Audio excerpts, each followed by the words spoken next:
Hello everyone, once again welcome to YouTube channel Smart Chemistry Classes।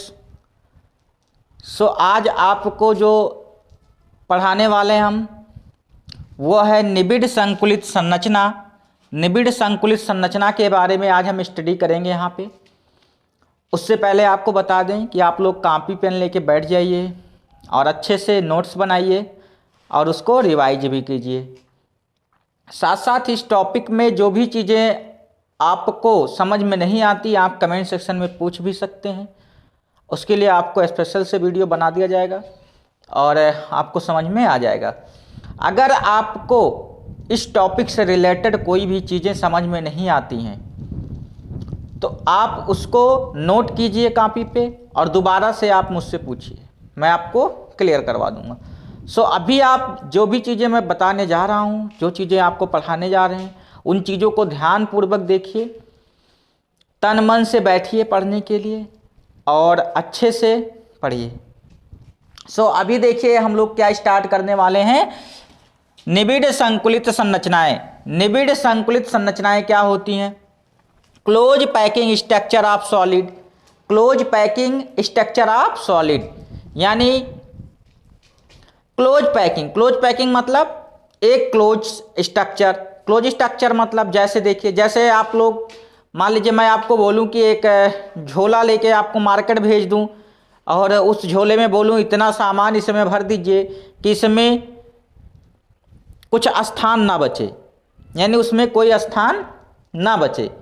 जैसा कि इसका definition भी देखिए, ऐसे लिखा हुआ है, जब किसी एक सेल में परमाणुओं की इस प्रकार व्यवस्थित करते हैं कि उनके मध्य उपस्थित खाली स्थान कम से कम रहे, तो इस प्रकार प्राप्त, यहां पे लिख दीजिए तो इस प्रकार, सॉरी ये थोड़ा सा, तो इस प्रकार प्राप्त संरचना निबिड़ संकुलित संरचना कहलाती है। अब देखिए यहां पे कह क्या रहा है, डिफिनेशन क्या बोल रहा है, जब किसी एक सेल में परमाणुओं को इस प्रकार व्यवस्थित करते हैं, यानी कोई एक सेल है जिसमें परमाणुओं को इस प्रकार व्यवस्थित किया जाता है कि उनके मध्य उपस्थित खाली स्थान कम से कम रहें, यानी जो उनके परमाणु को इस तरीके से अरेंजमेंट किया जाता है कि उनके मध्य, उनके बीच में जो स्थान हो वो कम से कम हो, मिनिमम से मिनिमम, मतलब एकदम कम से कम स्थान रहे। इस प्रकार प्राप्त संरचना निबिड़ संकुलित संरचना कहलाती है। इस प्रकार की जो संरचना प्राप्त होती है उसे हम क्या कहते हैं? निबिड़ संकुलित संरचना। एग्जाम्पल के लिए जैसे मैंने बोला, आपको एक झोला दे दें और आपसे बोलें इसमें इतने सारे सामान लेके आ जाइए मार्केट से कि इसमें थोड़ा सा भी जगह ना बचे, तो वो झोला क्या होगा? पैक हो जाएगा, पूर्ण रूप से वो झोला क्या होगा? पैक्ड हो जाएगा। तो उसमें अगर थोड़ा सा भी जगह नहीं बचेगा तो उसमें क्या होगा? यानी कम से कम स्थान रहे, यानी स्थान क्या हो गया? कम से कम हो गया। जैसे देखिए एक पैकिंग बनाता हूं यहां पे, ये मान लीजिए एक कोई थैला है, ये मान लीजिए एक कोई थैला है और इसमें इतना सारा क्या भर दें? पार्टिकल्स भर दें कि इसमें थोड़ा सा भी स्थान ना बचे। देखिए इसमें इस प्रकार से अरेंजमेंट करना है कि इसमें थोड़ा सा भी जगह नहीं बचना चाहिए। तो देखिए अब यहाँ पे देखिए, यहाँ पे अभी हमने क्या बताया स्ट्रक्चर में, परमाणुओं को इस प्रकार व्यवस्थित करते कि उनके मध्य उपस्थित खाली स्थान कम से कम रहे। यानी यहाँ पे जो परमाणु हैं, मान लीजिए ये परमाणु हैं, इन परमाणुओं को इस तरीके से व्यवस्थित किया गया है कि इनके बीच में कम से कम स्थान रहें। क्या रहें? कम से कम स्थान बचे। तो इस प्रकार की जो संरचना बनती है, इस संरचना को हम कहते हैं निबिड़ संकुलित संरचना कहते हैं, close packing structure of solid. यानी जब कम स्थान, जैसा कि आपको सॉलिड में पढ़ाया गया था कि जो अंतरावाणविक आकाश स्थान होता है इनके बीच, सॉलिड में क्या होता है? बहुत कम होता है। और यहाँ पे क्या लिखा है? Close packing structure of solid. Close packing उसकी बनानी है।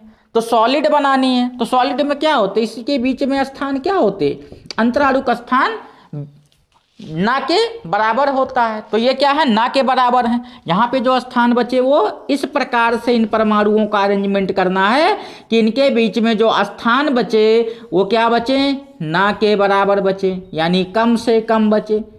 सो इसे हम क्या कहते हैं, निबिड़ संकुलित संरचना कहते हैं। इस प्रकार की संरचना को हम क्या कहते हैं, निबिड़ संकुलित संरचना कहते हैं। सो आपको ये समझ में आ गया होगा और इसका आप स्क्रीनशॉट ले लीजिए।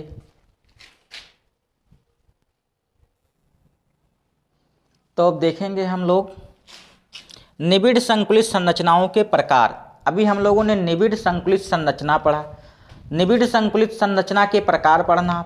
निबिड़ संकुलित संरचनाएं कितनी प्रकार की होती हैं इसके बारे में विस्तार से पढ़ना है। तो निबिड़ संकुलित संरचनाओं के प्रकार, एक विमीय निबिड़ संकुलन फर्स्ट है। इसमें एक विमीय निबिड़ संकुलन, एक एक करके हम पढ़ते चलते हैं। तो फर्स्ट है इसका एक विमीय निबिड़ संकुलन, one dimensional close packing. One dimensional close packing यानी हमारा जो फर्स्ट है वो क्या है, एक विमीय निबिड़ संकुलन, एक विमीय निबिड़ संकुलन। सो इसका डिफिनेशन देखेंगे, इस प्रकार के संरचना में गोलों को केवल एक पंक्ति में एक दूसरे को स्पर्श करते हुए रखा जा सकता है। यानी इस प्रकार की जो पैकिंग होती है इसमें गोलों को एक सीध में रखते जाएंगे और दोनों आपस में क्या हो, स्पर्श कर रहे हों। यानी यहाँ पे यही लिखा हुआ है कि इस प्रकार की संरचना में गोलों को केवल एक पंक्ति में एक दूसरे को स्पर्श करते हुए रखा जा सकता है। यानी गोलों को कैसे रखा जा सकता है, स्पर्श करते हुए। जैसे मान लीजिए मैं एक पंक्ति बना लेता हूँ, जैसे मान लीजिए ये है, ये एक पंक्ति है जिसमें गोलों को स्पर्श करते हुए एक पंक्ति में रखा जा सकता है। जैसे यहाँ पे देखिए ये सभी स्पेयर्स क्या हैं, एक साथ सटे हुए दिखाई दे रहे हैं, एक साथ क्या है, सटे हुए दिखाई दे रहे हैं। अब देखिए एक गोला कितने गोले से घिरा हुआ है, देखिए एक ये हो गया, एक ये हो गया, ये देखिए एक गोला कितने गोले से घिरा हुआ है बेटा, यहाँ पे एक दो गोले से घिरा हुआ है। एक गोला दो गोले से क्या है, घिरा हुआ है, और एक गोला दूसरे गोले से क्या है, स्पर्श में है। देखिए यहाँ पे यही बताया गया था, इस प्रकार की संरचना में गोलों को केवल एक पंक्ति में एक दूसरे को स्पर्श करते हुए रखा जा सकता है। तो देखिए एक पंक्ति है, ये पूरी क्या है, एक पंक्ति है। यहाँ से लेके यहाँ तक पूरी क्या है, एक पंक्ति है, एक क्या है, पंक्ति है। और ये क्या है, ये सभी क्या है, गोले हैं। ये सब क्या है, ये क्या है बेटा, गोले हैं। इसको कहाँ पे रखा गया है, कहाँ पे रखा गया, एक पंक्ति में रखा गया, एक दूसरे से स्पर्श करते हुए। तो देखिए यहाँ पे एक दूसरे से स्पर्श कर रही है, यहाँ स्पर्श कर रहा है, ये यहाँ स्पर्श कर रहा है, ये यहाँ स्पर्श कर रहा है, ये यहाँ स्पर्श कर रहा है, ये यहाँ स्पर्श कर रहा है। तो एक दूसरे को स्पर्श करते हुए इसको रख दिया गया है। इस निबिड़ संकुलित संरचना में प्रत्येक गोला दो निकटवर्ती गोलों को घेरता है। क्या कह रहा है यहाँ पे देखिए, इस निबिड़ संकुलित संरचना में प्रत्येक गोला दो निकटवर्ती गोलों को घेरता है। दो निकटवर्ती गोलों को, देखिए ये गोला है, ये इसको टच किया, इसको टच किया, तो कितने गोलों को घेरा बेटा, दो गोलों को। कितने गोलों को घेरा, दो गोलों को घेरा। इसमें प्रत्येक गोले की उपसह संयोजक संख्या का मान 2 होता है। अब देखिए यहाँ उपसह संयोजक संख्या का मान 2 होगा, क्योंकि देखिए ये इस गोले को कितने गोलों ने घेर रखा है। जितने गोले घेर रखते हैं वही क्या होते हैं, सह संयोजक संख्या होती है उनकी। क्या होती है, उपसह संयोजक संख्या होती है। तो यहाँ पे देखिए एक गोला ये हो गया, इसको घेरने वाला, देखिए एक गोला ये हो गया और एक गोला ये हो गया। इस गोले को इन दोनों गोलों ने क्या किया, घेर रखा है। तो दो गोलों ने घेर रखा, तो इसकी उपसह संयोजन संख्या क्या होगी, 2 होगी। यहाँ पे देखिए सेम, यहाँ पे देखिए ये गोला और ये गोला इस गोले को घेर रखा है, इस गोले को क्या किए हैं, घेर रखे हैं। तो इसकी साथ संयोजन संख्या क्या होगी, उपसाथ संयोजन संख्या इसकी 2 हो जाएगी। उपसाथ संयोजन संख्या को आपको पता है कोऑर्डिनेशन नंबर भी कहते हैं, तो इसकी कोऑर्डिनेशन नंबर कितनी हो जाएगी, 2 हो जाएगी। There is only one way of arranging spheres in one dimensional closed packed structure in which the spheres are placed in a horizontal row touching each other. The coordination number is 2. So वही चीज English में भी लिखा हुआ है, यहाँ पे देखिए There is only one way of arranging, केवल इनका एक ही रास्ता अरेंज करने का, एक ही तरीका है इनको अरेंज करने का। In one dimensional closed packing, one dimensional closed packing structure in which the spheres are placed in a horizontal row, यानी ये क्या रो है बेटा, हॉरिजेंटल रो है। इस रो को क्या बोलते हैं, हॉरिजेंटल रो। ऐसे कोई भी रेखा है तो इसे क्या बोलते हैं, हॉरिजेंटल बोलते हैं। तो ये ऐसे ही जा रहा है तो क्या होगा, इधर से ऐसे ही जा रहा है तो कौन सा रो होगा बेटा, हॉरिजेंटल रो होगा। तो ये किस में है, हॉरिजेंटल रो में। टचिंग ईच अदर, देखिए यहाँ पे टचिंग भी है, ये देखिए यहाँ टच है, यहाँ टच है, यहाँ टच, यहाँ पे टच है, यहाँ पे टच है। टचिंग ईच अदर, सब क्या है, एक दूसरे से क्या हो रहे हैं, टच हो रहे हैं। द कोऑर्डिनेशन नंबर इज 2, यहाँ पे देखिए अभी मैंने बताया जैसे ये गोला है, इस गोले को जितने गोलों ने घेर रखा है वो उसका क्या होगा, कोऑर्डिनेशन नंबर होगा। तो इस गोले को 2 गोले ने घेर रखा है तो इसका कोऑर्डिनेशन नंबर क्या होगा बेटा, 2 होगा। प्रत्येक गोले को इसमें क्या होते हैं, 2 गोले घेर रखते हैं। जैसे जैसे गोले आगे बढ़ते जाएंगे प्रत्येक गोले को 2 गोले घेरते रहेंगे, सो इसका कोऑर्डिनेशन नंबर क्या हो जाएगा, 2 हो जाएगा। सो आपको ये समझ में आ गया होगा, स्क्रीनशॉट ले लीजिए इसका, फिर इसके बाद आगे आते हैं। तो अब हम देखेंगे इसमें निबिड़ संकुलित संरचनाओं के प्रकार में दूसरा प्रकार होता है द्विविमीय निबिड़ संकुलन। द्विविमीय निबिड़ संकुलन जिसे हम इंग्लिश में कहते हैं close packing in the 2 dimension.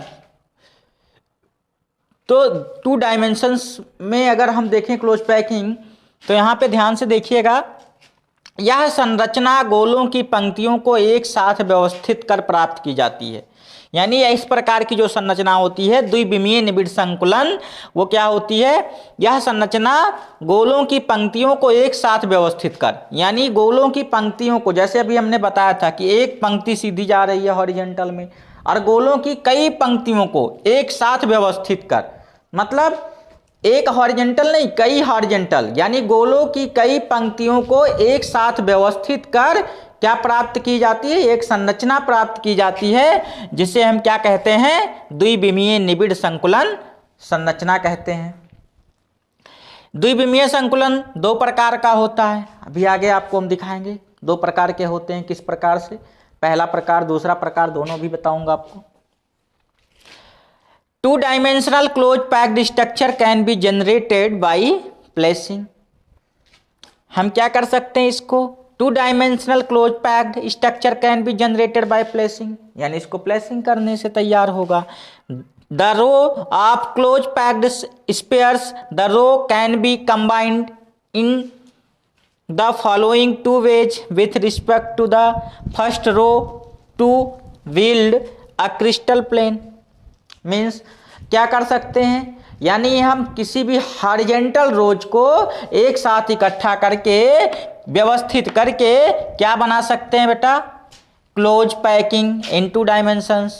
2 dimensions कैसे बनाएंगे, देखिए अभी हमने आपको सिखाया शुरुआत में कि एक क्या बनाया था, अभी इसके पहले एक हॉरिजॉन्टल रो में क्या किया था, स्पेयर्स को सेट किया था, और उन स्पेयर्स को क्या बताया मैंने कि वो हॉरिजॉन्टल रो में ही केवल होंगे। यहाँ पे क्या करना, उन्हीं हॉरिजॉन्टल रो को एक के नीचे एक, एक के नीचे एक, इस प्रकार से व्यवस्थित कर देना है, क्योंकि यहाँ पे देखिए यही बताया जा रहा है, यह संरचना गोलों की पंक्तियों को एक साथ व्यवस्थित कर, यानी गोलों की जो पंक्तियाँ हैं कई पंक्तियों को एक साथ जब व्यवस्थित कर लेता है तो ये संरचना जो बनती है उसे हम क्या कहते हैं बेटा, द्विविमीय निबिड़ संकुलन कहते हैं। इस प्रकार की संरचना को क्या कहते हैं, द्विविमीय निबिड़ संकुलन कहते हैं।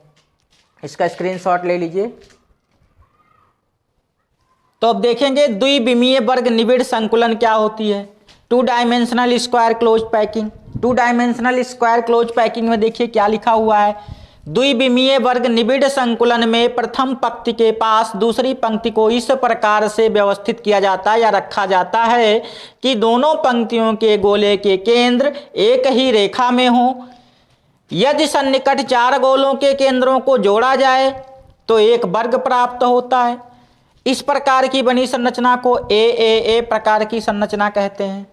ध्यान से समझिए इसको, क्या कह रहा है, कह रहा द्विविमीय वर्ग में निबिड़ संकुलन में प्रथम पंक्ति के पास दूसरी पंक्ति को इस प्रकार रखा जाता है कि दोनों पंक्तियों के गोले का केंद्र एक ही रेखा में हो। यानी प्रथम पंक्ति, प्रथम लेयर को दूसरे लेयर के साथ इस तरीके से रखा जाता है, पैक्ड किया जाता है कि दोनों के केंद्र क्या हो, एक ही रेखा में हो। दूसरी बात कि दोनों पंक्तियों के गोले के केंद्र एक ही रेखा में हो।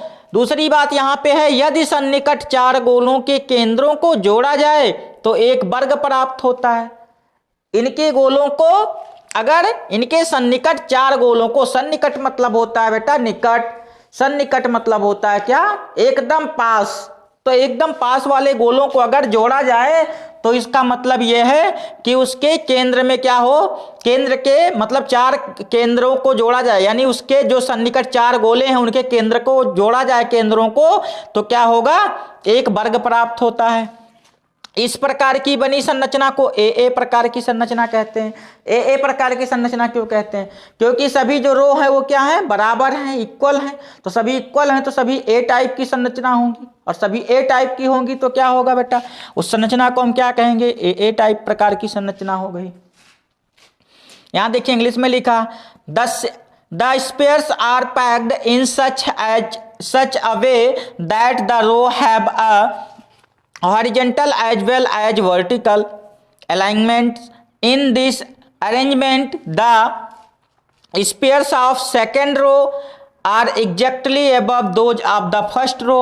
We may place more row to get a type arrangement of as so आपको अभी मैंने ये चीजें बताया है ऊपर, जैसा कि यहाँ पे कह रहा है कि जो स्पेयर्स हैं उनको हम इस प्रकार से सेट करना है कि उनमें वर्टिकल, ठीक है, हॉरिजेंटल, दोनों भी किसी भी प्रकार से, यानी उनके जो रो है वो इस प्रकार से सेट करना कि उनकी जो संरचना बने उनके केंद्र जो हैं वो केंद्र एक ही रेखा में हो।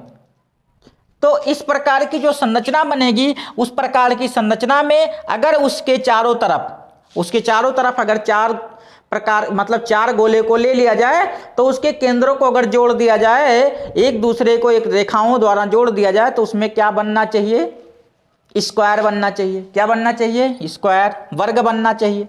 तो वर्ग कैसे प्राप्त होगा, देखिए स्ट्रक्चर के माध्यम से इसको समझते हैं। यहाँ पे एक स्ट्रक्चर लेते हैं, ये देखिए, ये देखिए, ऐसे ही बनाना बेटा। गोले क्या बनाने हैं, समान प्रकार के। और इसके नीचे देखिए, इधर नहीं जाना चाहिए, ना इधर ही जाना चाहिए, सेम नीचे आना चाहिए, क्योंकि ये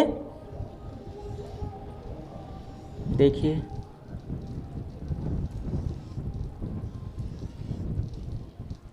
ये देखिए, सॉरी,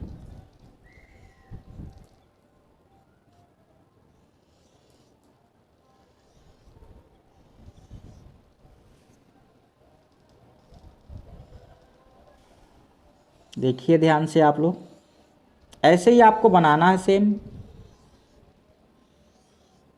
इधर उधर नहीं लेकर जाना बेटा। जैसे बनाया गया देखिए, एक दूसरे के नीचे बने हुए हैं। अभी मैं हैंड से बनाया तो थोड़ा बहुत इधर उधर हो गया होगा, लेकिन आप लोग इसको सही से बनाएंगे प्रकार या सिक्के की व्यवस्था करके, तो फिर आपका ये थोड़ा सा अच्छा बनेगा। सो यहाँ पे देखिए, ये जो स्ट्रक्चर बना हमारा, इस स्ट्रक्चर में आप देखिए कि यहाँ पे जो रो है, केंद्र है। अब देखिए इसका केंद्र ये मान लीजिए, इसका ये, तो देखिए एक रेखा में है। यहाँ पे यही कहा गया था, प्रथम पंक्ति दूसरी पंक्ति के इस प्रकार से रखा जाता है कि दोनों पंक्तियों के गोले के केंद्र एक ही रेखा में हो। यानी प्रथम पंक्ति और दूसरी पंक्ति को इस प्रकार रखा गया कि इनके गोलों के जो केंद्र हैं वो क्या है बेटा, एक ही रेखा में है। दूसरी चीज यहाँ पे बताया गया, कि अगर इनके सन्निकट 4 गोलों के केंद्रों को आपस में जोड़ा जाए तो एक वर्ग प्राप्त होता है। तो वर्ग कैसे प्राप्त होगा, देखिए मान लीजिए मैं ये गोला लेता हूँ, ये वाला गोला या ये वाला कोई भी ले, तो मान लीजिए ये गोला लेता हूँ, तो इसमें देखिए ये इसका केंद्र हो गया, ये इससे सटा हुआ गोला इसका केंद्र हो गया, ये इससे सटा हुआ गोला इसका केंद्र हो गया, ये इससे सटा हुआ गोला इसका केंद्र, ये इससे सटा हुआ गोला इसका केंद्र हो गया। अब देखिए इसके सन्निकट ये 4 गोले हैं, एक ये हो गया, 1 2 2 3 4। अब देखिए यहाँ पे क्या है, क्यों सन्निकट है, क्योंकि चारों आपस में सटे हुए हैं इस गोले से, तो ये सन्निकट हैं। तो यहाँ पे क्या करेंगे, इसको बेटा इसको ऐसे मिलाएंगे, इस तरीके से मिला देंगे, इसको ऐसे मिला देंगे, इसको ऐसे मिला देंगे, इसको ऐसे मिला देंगे। अब यहाँ पे देखिए ये जो मैंने मिला दिया तो क्या प्राप्त हो गया, मुझे एक वर्ग प्राप्त हो गया। जैसा कि यहाँ पे कहा गया था यदि सन्निकट 4 गोलों के केंद्रों को जोड़ा जाए तो यहाँ पे वर्ग प्राप्त होगा। अब देखिए इस गोले का केंद्र ये होगा, इस गोले का केंद्र ये होगा, इस गोले का केंद्र ये होगा, इस गोले का केंद्र ये होगा और इस गोले का केंद्र ये है ही। तो अगर इस चार गोलों के केंद्रकों को अगर आपस में इस तरीके से मैं जोड़ देता हूं तो यहाँ पे हमें क्या प्राप्त होता है, एक वर्ग प्राप्त होता है, जैसा कि यहाँ पे आपको दिखा दिया गया। सो आप इसको स्क्रीनशॉट ले लीजिए, फिर आगे बढ़ते हैं, इसमें देखते हैं और अच्छी तरीके से इसको प्रैक्टिस करिए, कॉपी पेन लेके बैठिए, आराम से इसको लिखिए, लिखने के बाद इसको पढ़िए, पढ़ेंगे लिखेंगे तो आप जानते हैं क्या होने वाला।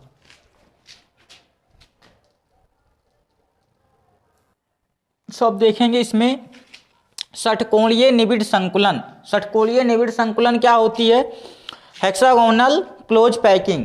हेक्सागोनल क्लोज पैकिंग जो है इसके बारे में देखते हैं, ये सेकंड है इसका। इस संकुलन में प्रत्येक गोला 6 निकटवर्ती गोलों के संपर्क में रहता है।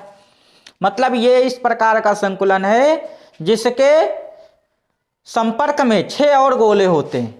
यहाँ पे देखिए लिखा हुआ है प्रत्येक गोला 6 निकटवर्ती गोलों के संपर्क में रहता है। इन 6 गोलों के केंद्र समषटकोण के कोनों पर होता है। मतलब इन जो 6 गोले हैं इनके जो केंद्र हैं ये समषटकोण के कोनों पर होते हैं। इस प्रकार का यह संकुलन द्विविमीय षटकोणीय निबिड़ संकुलन कहलाता है। अतः यह व्यवस्था ए प्रकार का होता है। जैसा कि अभी हमने बताया था, ये गोले देखिए यहाँ पे क्या है, एक गोला देखिए यहाँ से बनना स्टार्ट हुआ, एक गोला देखिए यहाँ से स्टार्ट हो गया। तो यहाँ से जब स्टार्ट हो गया तो संरचना क्या हो गई, देखिए ये ए प्रकार की हो गई, ये बी प्रकार की हो गई, ये प्रकार की हो गई, फिर इसके नीचे आएगा बी प्रकार की हो जाएगी, तो ये चलती रहेंगी। तो इसलिए अब देखिए यहाँ पे, यहाँ देखिए क्या लिखा हुआ है, in a hexagonal close packing arrangement of item the unit cell consisted of 3 layers. क्या करते हैं, कंसिस्ट करते 3 लेयर ऑफ एटम्स के 3 लेयर को। The top and bottom layers contain 6 item at the corner. मतलब टॉप और बॉटम, टॉप मतलब ऊपर वाला, टॉप मतलब क्या हो गया ऊपर वाला, बॉटम मतलब नीचे वाला। क्या करते हैं ये, contain 6 item at the corner. 6 item, 1 2 3 4 5 6, 6 item को क्या करते हैं कॉर्नर पे, इसके कॉर्नर पे क्या करते हैं contain 6 item at the corner रखते हैं इस पे of A hexagon and 1 item at the centre of each hexagon. लेकिन एक आइटम कहाँ पे होता है, एक सेंटर में भी होता है। ये सेंटर हो गया इसका, ये बीचों बीच हो गया, एक आइटम क्या हो गया बीचों बीच सेंटर में हो गया। और क्या होते हैं 6 इसके क्या होते हैं कॉर्नर पे होते हैं। तो देखिए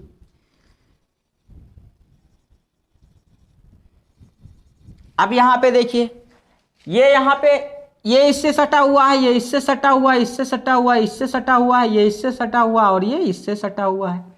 तो यहाँ पे देखिए इसको अगर हम इस तरीके से देखें, ये देखिए ये स्ट्रक्चर इस तरीके से बनाएंगे, ये देखिए इसको इससे मिला देंगे, इसको इससे मिला देंगे, इसको इससे मिला देंगे, इसको इससे मिला लेंगे और इसको इससे मिला देंगे।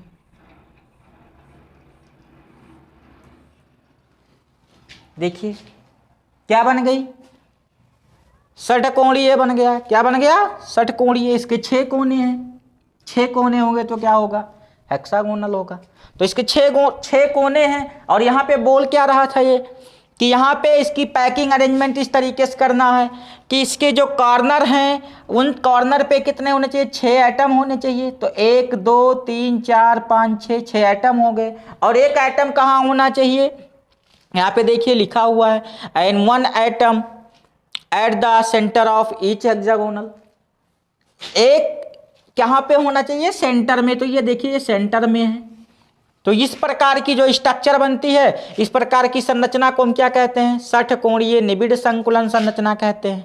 क्या कहते हैं, षटकोणीय निबिड़ संकुलन संरचना कहते हैं। सो आप इसको समझ गए होंगे। इसका एक बार आप स्क्रीनशॉट ले लीजिए, फिर आगे निकलते हैं।